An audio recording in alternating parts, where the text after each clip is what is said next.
Oi, gente linda! Começa agora o programa Virtuosa, uma atração produzida em Belo Horizonte, Mineiríssima, na paróquia Nossa Senhora Rainha, e que quer falar ao seu coração de mulher. São temas que com certeza você vai gostar de ouvir e de assistir. Fica aí com a gente.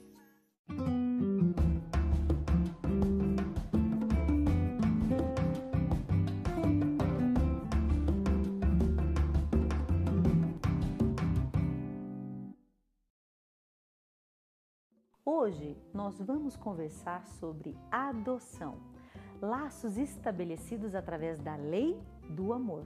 E para conversar sobre esse tema, o Virtuosa vai receber a psicóloga, nossa querida Patrícia Ragone. E no quadro Conversão, o cantor Tiago Costa conta que seguiu o exemplo de suas irmãs, que se encantavam com a alegria dos jovens cristãos. E no quadro Nutrição, Wesley Schunk explica como e quais suplementos utilizar da forma correta. Então, vem comigo, porque o Virtuosa já está no ar.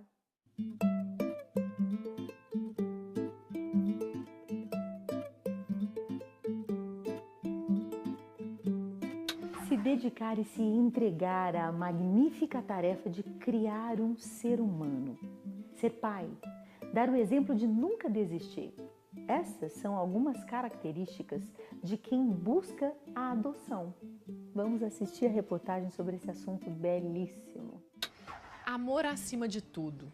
Idade, sexo ou raça deveriam ser pequenos detalhes, mas a realidade hoje no Brasil ainda esbarra na exigência do perfil da criança a ser adotada e a demora no tempo da justiça.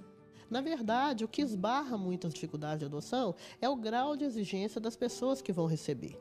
Quanto mais exigências a pessoa coloca ao receber uma criança, mais tempo provavelmente ela vai ter que esperar em função disso. Então, por exemplo, se uma pessoa está fazendo uma habilitação para adoção e ela quer uma criança negra de 6, 7 anos de idade, do sexo masculino, muitas vezes essa pessoa não vai esperar nem 2 meses para receber essa criança. Agora, se a maioria das pessoas quer uma criança branca, uma criança do sexo feminino, até 2 anos de idade, é claro que isso vai demorar porque a demanda é muito maior. Então, na realidade, o que demora não é o prazo de fazer uma ficha de habilitação, de ser entrevistado e até ficar habilitado para adoção. O que demora é o grau de exigência de a gente não ter criança disponível para esse perfil. Nas quase 4.000 entidades acolhedoras credenciadas junto ao judiciário em todo o país, podemos encontrar quem mais sofre com esse processo: as crianças, que sem consciência sentem o tempo passar através do vazio de não ter uma família para crescer. Bom, lidar com o ser humano é muito difícil, porque uma coisa é um objeto que você muda de lugar várias vezes se você quiser. Agora, uma criança você não pode mudá-la de lar toda vez que você quiser. Por isso é que é uma coisa assim, muito, às vezes até doloroso. E eu costumo dizer uma coisa que as pessoas às vezes não entendem o que eu falo. Eu me sinto melhor, não são todos os casos, óbvio, mas quando a criança vai para a família substituta. Porque a família que vem aqui porque quer a criança, é porque ela deseja realmente, ela ama, ela vai amar aquela criança mesmo. E voltar para a família biológica, eu vou ser sincera, pela minha experiência, 90% é voltar para o mesmo problema. Para Jane, o sonho da adoção começou com o preenchimento de um cardápio como ela mesma descreve. As opções são tantas que me senti à vontade de escolher uma menina de 2 anos, saudável e parda. Mas depois de esperar anos na fila de adoção, ela resolveu alterar suas exigências no perfil da criança. E quando resolveu rever seus valores e se abriu a uma adoção tardia de 2 irmãs, tudo aconteceu. E eu acho que se a gente abrir o coração para a idade, você vai ver que você não vai perder nada. Você está perdendo o tempo enquanto você não faz isso. Porque a fila é muito grande para todo mundo querendo um bebê. né? E a maioria das crianças que estão em abrigo também não estão disponíveis para serem adotadas. Ainda estão no processo de destituição, ainda tem muita coisa. E o tempo está passando para a gente. Então, eu acho assim, aquelas pessoas que estão ali presas naquele perfil específico, poderiam considerar um pouquinho, abrir o coração, e eu acho que não vão se arrepender, muito pelo contrário. Segundo Rosilene, a boa notícia é que nos últimos 2 anos, os candidatos à adoção estão mais flexíveis quanto às exigências no perfil da criança. Tenho 25 anos que trabalho na Vara Civil e eu tenho percebido que já existe uma mudança, né? Antigamente as pessoas só se inscreviam para receber bebês, depois passaram a receber criança até 2 anos de idade. Hoje a grande procura ainda é por criança até 4 anos de idade. Nos 2 últimos anos eu atendi casais que já recebiam crianças de 8, 9, 10 anos. Então eu acredito que é uma mudança lenta, né? Uma mudança gradual, mas eu vejo isso como muito positivo e eu acredito que isso já é uma mudança na cultura de que criança é criança. Mais de 7 mil crianças à espera de amor e cerca de 38 mil pessoas gerando o desejo da adoção. Os números não batem. Será que o erro nessa conta se chama preconceito? Nosso assunto de hoje é muito importante. Olha que coisa linda, nós vamos conversar sobre adoção, sobre essa possibilidade de construir uma família por uma vontade, uma iniciativa pura de amor. Olha que coisa mais linda, mas como é que a gente lida com essa situação? Quando conta para a criança que ela é adotada ou não? Quando um casal decide adotar? Qual é a hora certa? Para conversar sobre esse tema lindo, nós vamos receber ela, nossa querida Patrícia Ragone. Bem-vinda! Isa, que prazer! O prazer é meu, é sempre uma alegria. Para mim também, estar a seu lado. Senta, fica à vontade. Patrícia, querida, vamos falar de adoção. Vamos sim. Fala para mim, tem preconceito, muito preconceito ainda sobre esse assunto? Olha, eu já tenho 20 e poucos anos de clínica e tenho percebido que nós temos adotado cada vez mais essa prática e quanto mais nós adotamos a prática da adoção, vai caindo o preconceito e vai surgindo uma admiração. Que lindo. Muito maior. Que tipo de dificuldade tem os casais para começar a pensar nesse assunto? Qual é a dificuldade? Em primeiro lugar, para que nós pensemos em dificuldades, para que uma adoção seja efetiva, ela tem que ser primeiro construída afetivamente. E eu não vejo como muito diferente uma gestação emocional de uma gestação física. Ou seja, da mesma forma que você tem todo um preparo para ter um filho biologicamente, você precisa de todo um preparo para ter um filho adotivo. Eu adotaria, com certeza. Porque eu acho que todos os seres humanos do mundo merecem ter alguém que cuide dele mesmo com carinho. E eu acho que tem muitas crianças por aí que são feitas assim, de qualquer maneira, e elas ficam abandonadas por aí, né? Então, eu adotaria, eu não teria um filho meu. Se eu tivesse que ter um filho, seria adotada. E você acha que tem uma idade ideal, uma idade certa para se adotar como pais e também para serem adotados como crianças? Olha, a ideia para você poder colocar uma criança é desde sempre. Tá? Da mesma forma que a gente corre para um hospital cheio de expectativas em relação a como vai ser aquela criança, o encontro da mãe com aquela criança, da mesma forma, né, o parto adotivo é quando você vai ao local para pegar aquela criança. São as mesmas emoções, são as mesmas ansiedades. Então, voltando um pouquinho nas dificuldades como nós falamos, eu não distinguiria dificuldades específicas de uma atitude de uma outra atitude. São as mesmas e ambas são carregadas de dificuldades. Mas quando se tem a maturação da decisão, essas dificuldades vão sendo, né, resolvidas. E enfrentadas com naturalidade também, isto, né? Porque tanto uma como a outra vão ter dificuldade sempre. É difícil falar assim de cara. É muita responsabilidade, né? Você me perguntou sobre as dificuldades. como eu disse, é preciso o consenso ou a maturação da decisão em um dos que decide ter essa criança. Uma das dificuldades é você poder entrar num processo de dúvida ou depois de arrependimento, mas isso não é muito diferente de como também a gente percebe nos pais legítimos. Mas é uma questão de você ressignificar essa decisão e de você agregar cada vez mais valor a essa decisão, o que faz com que então a dificuldade vá diminuindo. Outra dificuldade é também o grau de, vamos dizer, de condição interna para apresentar à criança esta notícia.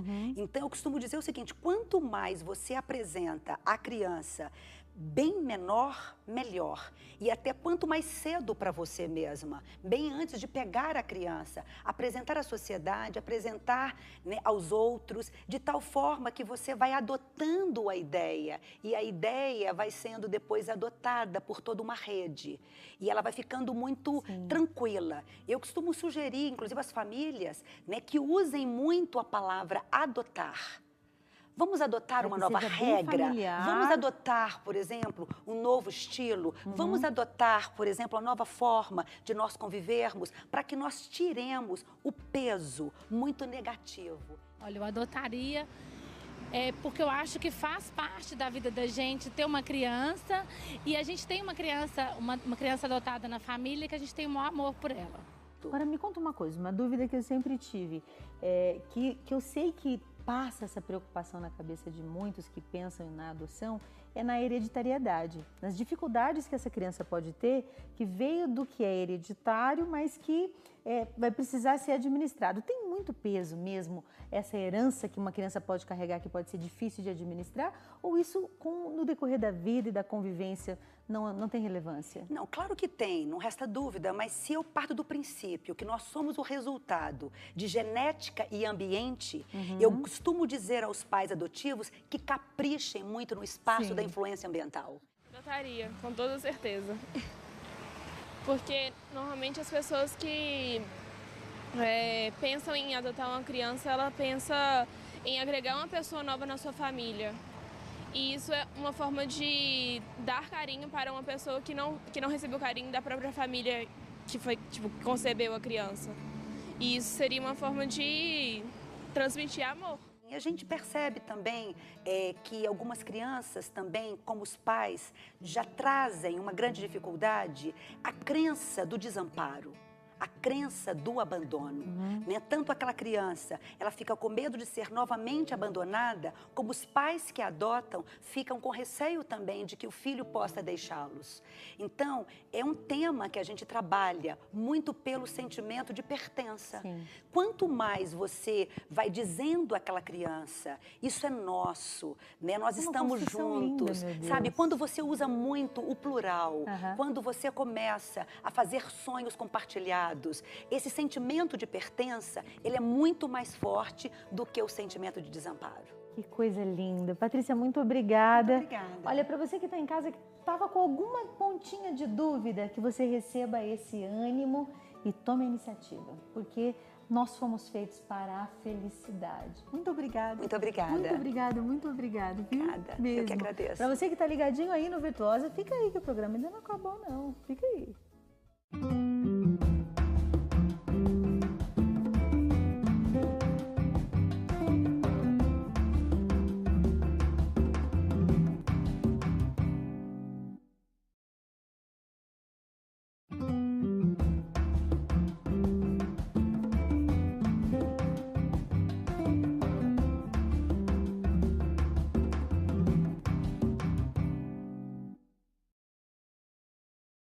Estamos de volta com o Virtuosa, um programa que quer falar ao coração da mulher.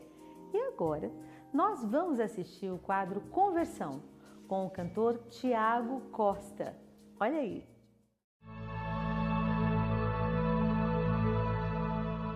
Eu venho de uma família simples, e que é simples até hoje, e essa base da minha casa, da simplicidade, minha mãe mesmo, eu lembro que ela sempre levava muito a gente na igreja, e ali na igreja também eu tive contato com a música, com o pessoal da liturgia, e aí eu lembro que ali foi se iniciando essas paixões, né? Tanto a música como a religião, a espiritualidade, e a partir daí que eu comecei então a dar meus passos dentro da fé, e a música, como eu falei, sempre vem acompanhando todo esse trajeto.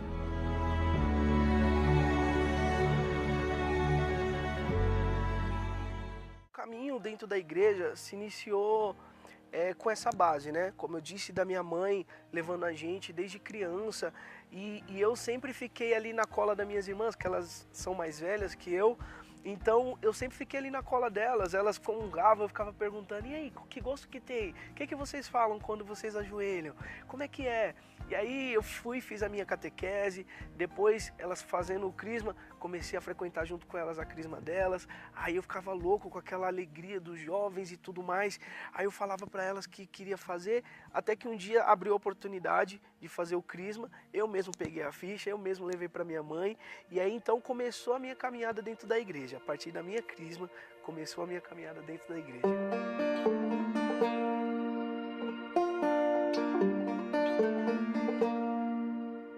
Bom, mas como nada é tão perfeito, né? Eu comecei sim a caminhar na igreja, fui conhecendo as coisas de Deus, mas ao mesmo tempo eu também fui crescendo, né?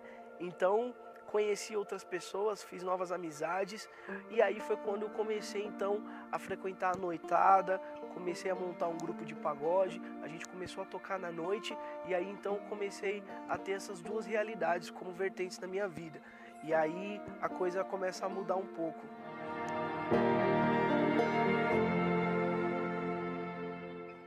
Então como a coisa começa a mudar? Porque eu começo a olhar o mundo de uma outra forma, eu começo a ter contato com a malícia do mundo, e aquilo começa a fazer parte da minha vida. Então eu comecei a ir para a igreja, e aí tocar no pagode, ir para a igreja, tocar no pagode, e isso perdurou por muitos anos. Eu toquei na noite mais ou menos uns 4 anos, e sempre nesse paralelo com a igreja, né? E num determinado momento, Deus começou a me chamar muito a atenção num detalhe, que foi no cheiro da minha roupa. Porque sempre que a gente tocava na noite e eu ia embora no outro dia, minha roupa sempre estava cheirando mal por conta do cigarro, porque ainda nessa época podia fumar nas casas de show. Então eu comecei a ficar incomodado com aquele cheiro, porque eu voltava de manhãzinha no ônibus e aquele cheiro de cigarro e cerveja, mesmo que eu não fumava e mesmo que eu não bebia, aquele cheiro ficava impregnado em mim. Então a partir daí eu comecei a ficar incomodado, né? Deus começou a incomodar meu coração, mas eu continuei ainda um pouco, um período ainda. O Senhor me chamou novamente a atenção num outro momento, em cima do palco. Eu consegui ter a dimensão de toda aquela realidade que eu estava fazendo parte, mesmo sendo um cara legal, mesmo sendo um cara que não bebia, que não fumava, mas ao mesmo tempo eu estava ali, envolto naquele ambiente que já não tinha a ver com aquilo que eu vivia nos fins de semana dentro da igreja. Até que num determinado momento, no dia 15 de 11 de 2011, eu sofri um acidente, onde o meu carro virou dentro de um córrego e eu quase tive a minha vida finalizada, né? Mas o Senhor nesse dia me salvou, e a partir daí eu comecei a entender o meu chamado, eu comecei a entender o que o Senhor queria de mim, e aí eu realmente me desprendi de todas as cadeias humanas e espirituais e comecei a ser um pouco mais ousado para Deus. E é claro, sempre tem muito mais para dar, né? Mas hoje eu vejo o meu servir de uma forma muito diferente, realmente com os olhos da fé. Tiago, meu querido, parabéns por ser essa pessoa tão simples e tão determinada. Adoramos conhecer um pouquinho mais da sua caminhada de fé. Muito obrigada. Um grande beijo para você. Agora vamos assistir o quadro de nutrição com Wesley Schunk. Roda o VT.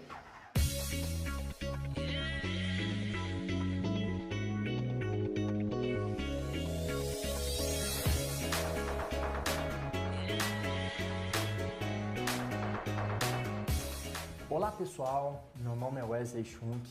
Hoje vamos falar sobre suplementos alimentares. A primeira coisa que a gente tem que entender é que suplemento não se resume apenas em suplementos voltados para a academia. Existem outros tipos de suplementos, como ômega 3, que é importantíssimo para o controle do colesterol, vitamina D, lactobacilos, sais minerais e vitaminas de uma maneira geral. Por que recorrer a suplementos alimentares? Porque o solo brasileiro é totalmente desgastado. Aqui predomina a monocultura. Então, uma laranja de 15, 20 anos atrás tinha muito mais vitamina C do que hoje. Assim como o tomate, que tinha muito mais licopeno do que hoje. Por isso, temos que recorrer à suplementação alimentar, porque através dos nossos alimentos não conseguimos obter nutrientes necessários.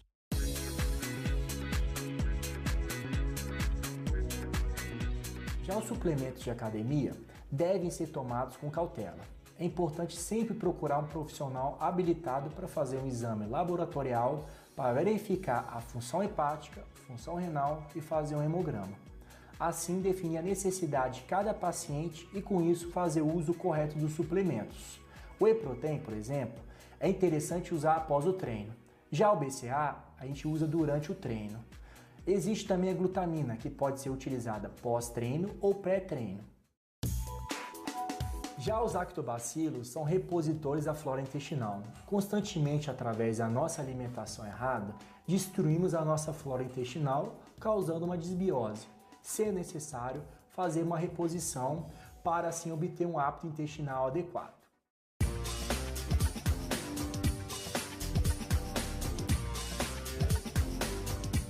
E para aqueles que tenham curiosidade em saber quais suplementos eu tomo, eu vou listar alguns aqui que eu julgo mais importantes. Por exemplo, o ômega 3 eu tomo no café da manhã, almoço e no jantar. Dá um total de 3 gramas ao dia. Já o lactobacilos, eu compro uma fórmula pronta. Eu faço uso no café da manhã e após o jantar. Já a vitamina D, eu faço uso uma quantidade específica para o meu peso, que dá mais ou menos uma quantidade de 10.000 UI, após o café da manhã. Agora, falando de suplementos alimentares voltados para a academia, quais eu faço uso? Whey Protein, por exemplo, eu faço uso principalmente após o treino. BCA antes de treinar e glutamina eu faço normalmente pela manhã junto com o limão espremido em jejum. Espero que vocês tenham gostado das dicas e te encontro no próximo quadro de nutrição. Até lá! Quando eu era criança, eu sempre ficava olhando o jeito do meu pai e da minha mãe. E eu tinha dúvidas se eu era filha deles mesmo. Eu sempre ficava perguntando, será? Aí eu olhava o cabelo do meu pai, somava com o cabelo da minha mãe e eu entendia o meu pichain. Falei, não, eu acho que eu sou. Eu devo ser mesmo. E o tempo foi passando. E eu fiquei com aquela coisa, será? Será que não? E essa dúvida virava e mexia, voltava. Mas eu fui entendendo que o amor mesmo, ele tem uma cor toda especial e que muitas vezes o amor mais especial não passa pelo sangue, passa pelos olhos, pelo toque, pelo acolhimento. E isso me marcou para o resto da minha vida. Com certeza eu tive pessoas que me ensinaram muito e praticamente me adotaram. E me ensinaram tanto, tanto, quando meus pais já não davam conta de me ensinar. Quando eles já estavam, sabe, entregando a filha para a vida e pensando, Deus, toma conta. E foi assim, quando eu quis me mudar de cidade, quando eu quis estudar música no lugar de engenharia, meu pai me disse assim, minha filha, eu tenho uma herança para você e ela é imensa e é a única coisa que eu tenho para te dar. E ele me disse, vai com Deus. E foi a melhor herança que eu recebi. E é essa que deve ser simplesmente inesquecível para cada um de nós. Bendito os olhos que te viram crescer, porque são esses que merecem a tua honra e o teu respeito. Essa foi a última canção que eu cantei na presença do meu pai antes dele dar uma viajada para o paraíso. Vai, fala ao ouvido de quem sabe ser um ombro amigo para te compreender, que não te julga e sabe te escutar, que não tem pressa e sabe te esperar de verdade. Vai, sente que o tempo é inteiro teu. Sente que a vida não te esqueceu. Teu coração é forte pra amar. Sente que Deus está a te esperar. De saudade, vai, celebra a vida com teu Pai. De amor, canta ao teu Senhor. Ele sempre está disposto a te escutar. Vai, celebra a vida com teu Pai. De amor, canta ao teu Senhor. Ele sempre está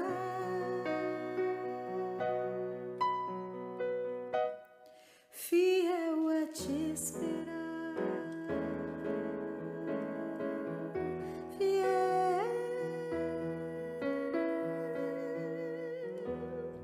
O Virtuosa te espera na semana que vem.